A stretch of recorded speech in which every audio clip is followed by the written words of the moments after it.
ગમે તે તકલીફ હોય, કપડાં લાવવા હોય, બરાબર, તો ડૉક્ટર સાહેબનો સંપર્ક કરીને મને સંપર્ક કરી લેવાનો, બરાબર. દર મહિને આવી જશે. ગમે તે હોય, બેગ લાવવાની હોય, ગમે તે હોય, ડૉક્ટર સાહેબ બરાબર, હમણાં મને જાણ કરજો, બરાબર, આવી જશે. બરાબર.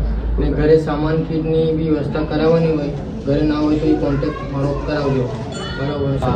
આનંદની વાત છે, આજે બીચ છે ને નાઇટમાં થયું કે ચાલો બાબાના દર્શન કરીએ. આયા પછી ખબર પડી કે સંસ્થા છે. હે કેવું ભણવા મજા આવે છે ને ભાઈ? જમવાથી મોડીને બરાબર. ઘણો આગળ વધો. ભારત માતા કી જય. હું તમારા ભાઈ છું બધાનો, રડવાની જરૂર નહીં, બરાબર. ભાઈ છું, જ્યારે જરૂર પડે મને યાદ કરજે, બરાબર. અમે છીએ તમારા, બરાબર. ખાલી યાદ કરજો કે રાકેશભાઈ અમારા જરૂર પડી છે, ડરશો નહીં, હું છું, બરાબર. ગમે તે જરૂર પડે તો મને યાદ કરજો.